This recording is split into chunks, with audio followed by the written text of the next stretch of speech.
Psychology the way that they used to do. Sigmund Freud would come along and say, I've got this idea. And then they would say, that sounds good. Let's do it like that. And then people would try that sort of thing. I went to school to become a therapist. And when I was going to school is when they were doing the eye language stuff. Do you guys remember eye language? You know what I'm talking about? David, when you do this, I feel like that.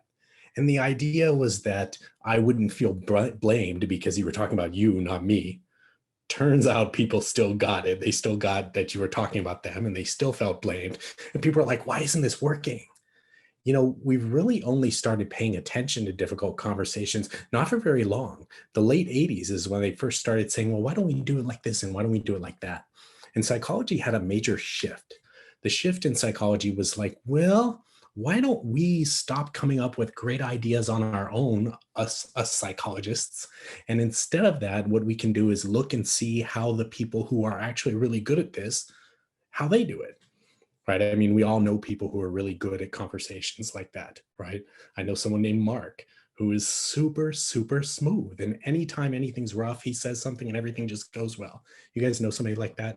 You can give me a yes in the chat if you know somebody like that, right? So what psychologists started doing, Harvard mostly is where they pioneered this. They started saying, well, let's study those people. Let's study what they do. And what they found was that there's basically a 4-step process through every difficult conversation. And today we're going to kind of peel back the onions on some of the parts that we find most fascinating and most useful, and throw some tools and techniques and things that really work at you. Gravity workshops, our actual workshops, our products are very, very hands-on. So there's lots of trying things out and talking about them and following the way we naturally learn as human beings. So today the webinar is mostly informational and you'll have to sort of imagine that as we go. By the way, if you have questions, please feel free to throw them into the chat and Tom will attend to the chat and pop up for me. So, okay, these 4 steps, David, what are they? 4 steps, let's check them out. Here we go. Ready? We all understand that when we are in a difficult spot, I'm in a tough spot, that your brain kind of stops working, doesn't it? It does, right? Which is why the first step is always to get in the right frame of mind. And we almost mean that literally. You're getting into the right place in your mind. It's the prefrontal cortex, spoiler alert. Of course, now that we are thinking, now we can think about how we have that conversation. And so the next step is to watch for the other person's frame of mind. So easy to go off track, isn't it? So easy to just say one thing wrong and people get all emotional, defensive, combative, those types of things. You know what I'm talking about, right? Then we'll start our conversations by not starting. So basically what that means is usually when we are talking or lecturing, it doesn't turn out to be super effective. So if we have steps to move our way through, then there we go. Right now, it turns out that the people who are most successful with this stuff, what do they focus on when they're actually talking? It's not necessarily their own emotions. It's not necessarily what they want. It's definitely not what the other person did or how they're behaving or how they showed up. You're such a jerk face. You know what I mean? The number one thing to focus on is impact. Here's the impact of what happened, right? People can get behind impact. So we'll sort of peel those back as we go. Sound interesting? So interesting, right? Okay. So let's start right here. Let's start with our own frame of mind. So when we talk about frame of mind, what we're literally talking about is changing the way that our brain works. When we get emotionally elevated, and we've all been there. In fact, you can stop and think about it right now. Right? What's happening is the limbic system in your brain is sort of taking over. The limbic system is kind of right around over Nya, and it is comprised of 5 or 6 different brain pieces of your brain. Psychologists argue about how many pieces are actually in there. Turns out that whole thing about we don't use all of our brain, you know what I'm talking about? We don't use all of our brain. That's total BS. We use almost all of our brain. We just don't use it at the same time.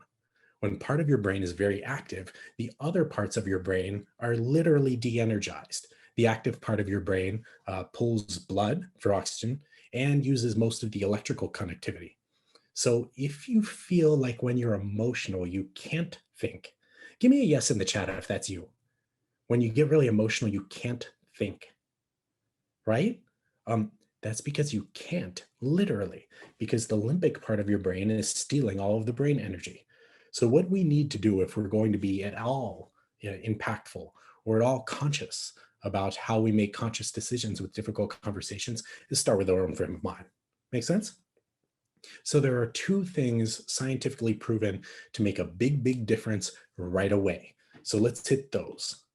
Well, let me ask you, when you are emotionally elevated and you know that you're in an important place for you to think, maybe you're going into a difficult conversation with your boss or a loved one or a direct report, what do you do to reframe yourself? I mean, we all have our own techniques, don't we? Jenny is saying, take a few breaths, right? What about the rest of you? What are you guys doing? Do you know the number one answer? Number one is take a few breaths, and number two is go for a walk, right? And what's interesting is that they are number one and number two is effective as well. Here's what's going on with the breath. It's really fascinating. By the way, this works in 3 seconds. So you can stop and do it at any time. The average amount of time that people notice you're not talking is 5 to 6 seconds. Somebody says something, blah, blah, blah, and you're like, what? You totally have 3 to 4 seconds to stop and take a breath. Here's what actually happens with it physically. This comes from a fascinating study published in the Journal of the Journal of Frontiers of Human Neuroscience. Any of you guys read the Journal of Frontiers of Human Neuroscience? Yeah, me too, right? Basically what happens is when we intentionally take a breath, when you stop and go, whew, what happens is the vagus nerve lights up. The vagus nerve is this awesome nerve that starts from the base of your skull or into your brain anyway, and goes all the way down into your lower intestines. And one of the things that happens when the vagus nerve lights up is your body de-stresses. You can actually feel it. Let's take a second. We're going to just breathe for 3 seconds and see if you can feel in the base of your head like a tingly, or maybe your brains goes, ha, ha, ha, ha, ha. Ready? Give it a shot.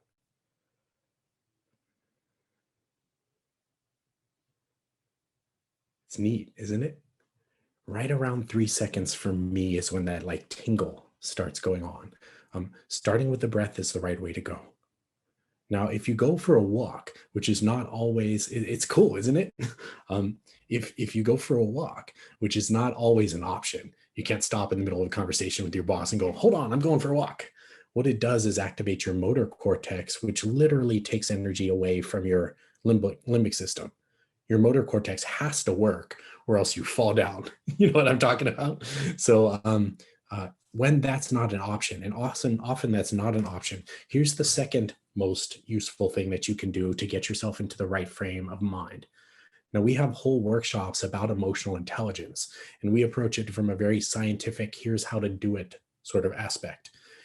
Emotional intelligence really literally means turning on your prefrontal cortex, where you're intelligent, while you're having emotions, right? And so here's the best way to do that. There is a deeper level structure through it. Let's try it on for size. Let's stop and think for a second about the last time that you acted in a way that you weren't proud of because of your emotions. Or maybe it's you didn't act when you thought you should have because of your emotions. I know it's going to be really hard to think of a time. Do you have one? All right. Here's how we do. Ready? Here's how you get unemotional. First off, you don't. Good luck with that. Right? You can't get rid of your emotions. You can't control your emotions. You have emotions. You don't control them. Emotions happen before we think. Now, what you can do is gently de-energize those emotions by getting your rest of your brain working. And statistically, the most successful way to do that is by naming the emotion that you're feeling. This activates the language centers of your brain, and it activates the prefrontal cortex. And brain scans, their EEGs is really what's going on, show that it literally de-energizes the limbic system. Really, really interesting, isn't it? So for you, Stop and think during that time where you acted in a way that maybe you weren't proud of later or didn't act. What was the emotion you were feeling? Let's name it. You don't have to name it in the chat. We all have private lives, right? Um, by the way, if you were angry, you might stop and ask yourself, well, what did I feel before I felt angry? Because anger is always, always a response emotion to another emotion.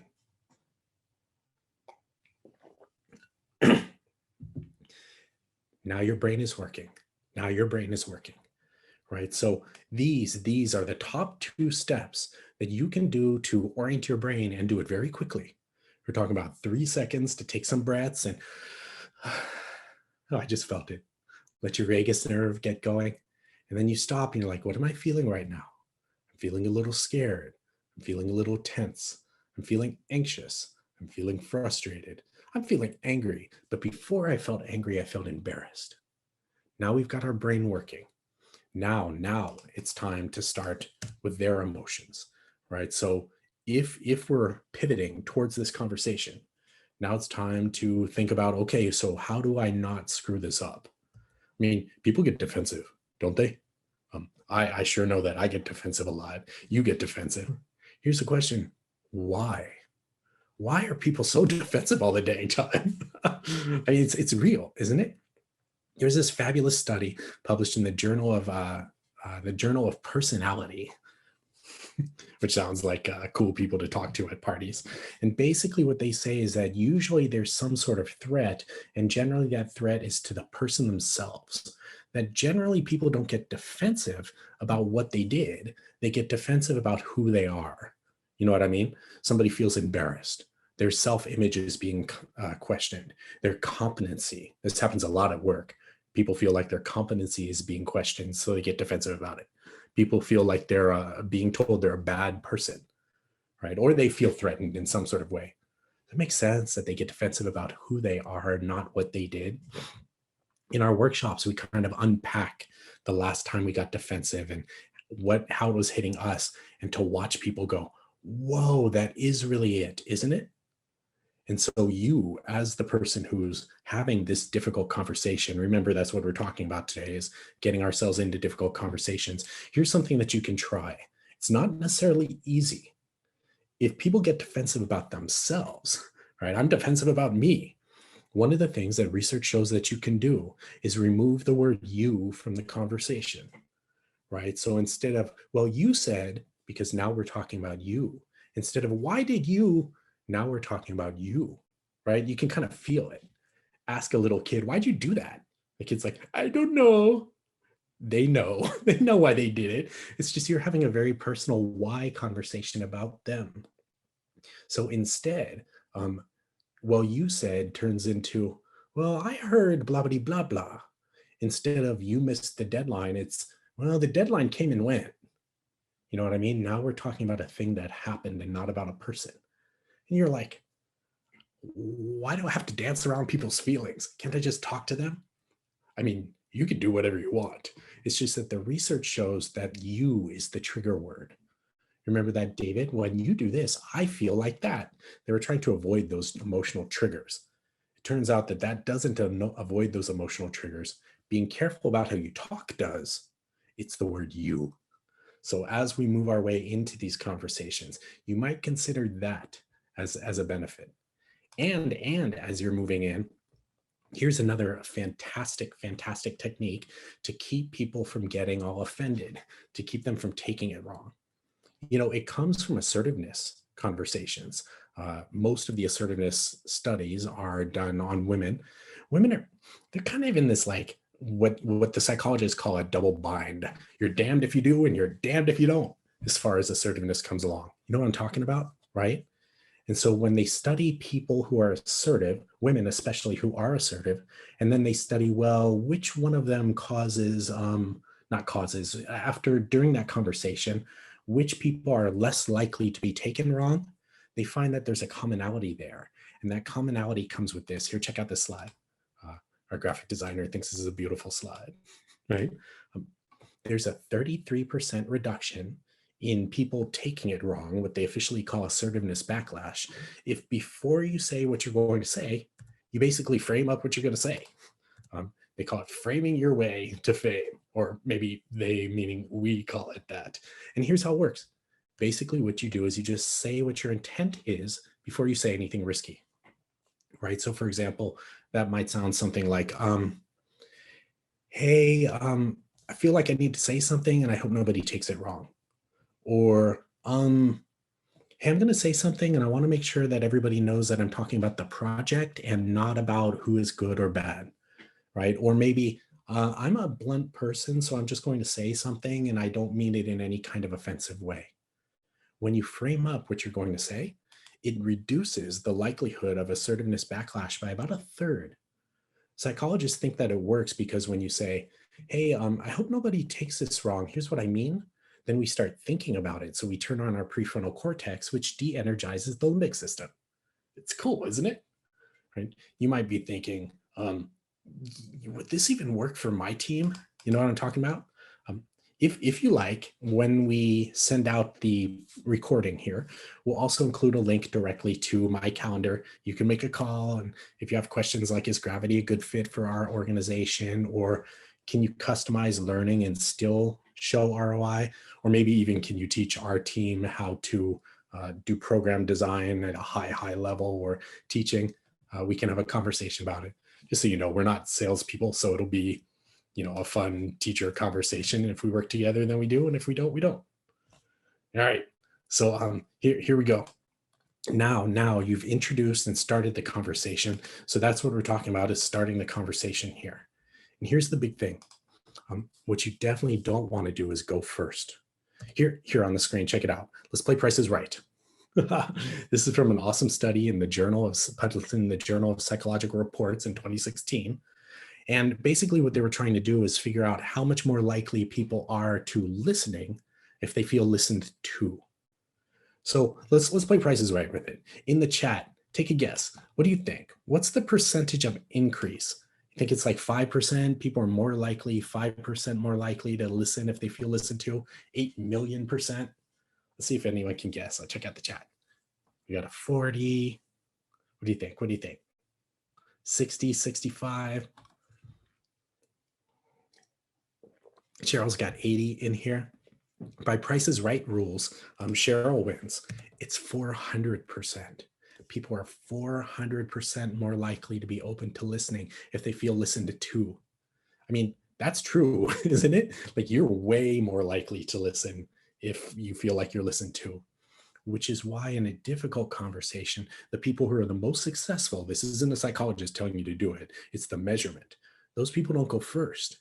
Instead, they start with questions. These are usually questions like why the hell did you do that? No, I'm just kidding. They're questions like, hey, can you help me understand? Or I'm hoping you can tell me about, or, what are your thoughts about this thing that happened? What you don't want to do is memorize those phrases and then parrot them, or else you get somebody saying, David, can we just have a conversation like normal people? Which may or may not have happened to David, right? We get the intent. We're starting ourselves with finding out facts, that kind of business, right, as we're going. After people talk, they do need to understand that you understood them. And so what we're talking about is paraphrasing. You've heard about paraphrasing, right? Say back to them what they say to you, except that's not it at all.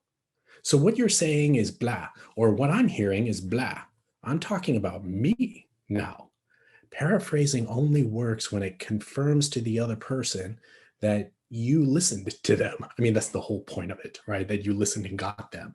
So paraphrasing needs to come out as a question, right? So can I make sure I'm getting it right? Or, so you're saying that? Do you hear the question mark at the end, right? That's a question. If they can say yes or no, you're doing it right. And if they're saying something, a difficult conversation, chances are they might be off base, right? You're like, that's not what I meant, or that's not what I meant to do. And now you go back and forth with, yeah, but that's not what I meant. And they're like, yeah, but that's how and you're like, yeah, but you know how you get stuck in those yeah, but conversations, right? So here's the gold. You agree with them. If they say, I felt like this, it's absolutely okay for you to say, well, I can see that. I can see how you would have felt like that. And they're like, wait, really? You're like, yeah, totally. Like, you saw me do this, and so you felt like that, right? And they're like, yeah. Now that person is open to listening, right? I mean, they're not crazy, so what they felt probably was real. Uh, Now they'll listen to you, and you can bring in your stuff. If we're asking for behavior change, right? Here's what's most effective. So far, remember what we've done. We got ourselves into the right frame of mind here by literally getting ourselves into the right frame of mind. We stopped and thought about them, about why people get defensive when you have conversations about them and not about what happened. We started by asking, by finding out more. Sometimes we learn whole new things. Surprise, surprise, right? And now, if we're trying to ask for something, instead of saying, don't do this, instead of saying, hey, you did this, instead of saying, this didn't work, the people who are most successful, what they focus on is the impact. For max impact, focus on the impact, right? So, well, okay, so the deadline came and went, and when that happens, I'm like wondering what's going on, and there are trust issues that come up, and people are waiting, and so really, I'd love for those trust issues and the people waiting to go away. What do you think we can do? And they're like, yeah, but this and that and that and this. Then we can refocus back on, yeah, you know what I mean, though? That trust issues pop up when a deadline comes and goes and nobody says anything about it. You know what I mean? Like people are waiting. That's hard to argue with, isn't it? Right? When we focus on an impact, it lets go of all of that personal. And if we're going to get to a solution, we need to get that impact first. If we're going to focus on a solution, we need to get that impact. The way through difficult conversations, as far as what the research shows, is first we need to get ourselves into a thinking part of our brain, or else good luck with any of that. You know what I mean? Next, we focus on that other person. And it's not by like, you just have to care about the other person. We're all very us-centric. And so instead, what we focus on is making sure that we don't go first. Find out more first. If we're going to be finding out more, then let's make sure that that person knows we're listening by confirming with them that we got it right. Now it's time for you to ask what you need to ask for. And the best, or at least the people who are most successful, we're all different, focus on the impact instead of on the person, or even really on even what they did. I mean, they do have to understand what they did and what they'll move forward. It's impact that moves you forward. It's pretty neat, isn't it? Pretty neat. It looks like we're just about out of time here, folks. If you want to hang out with us, then thank you so much. That would be awesome. And what's coming up here, again, next week, is stop annoying people with spreadsheets. You know what I'm talking about? When somebody sends you a great big old spreadsheet and you're like, ugh, they think they're being so helpful, right? And that person might be you. The data wizard of gravity learning will walk us through, here's how to pull that information out of that. We're turning data into useful information and build dashboards that people can look at and leaders look at and go like, this person is amazing. We should give them big promotions. And then after that, we get into the deep psychology of influence on what gets people to say yes. By the way, if you end up working with Gravity Learning, we have a program. We wanted to give back. So we have a program where we let our clients choose. The first time that we work together, you choose a charity, and then we go off and do a free workshop for them, right, for the organization. And that's one of the ways that we give back as well. Folks, thanks so much for hanging out here with us. If you'd like to hang out and ask questions, we've got time. Give us a, I've got a question in the chat and we'll unmute you. And otherwise, nice way to start a Tuesday, isn't it?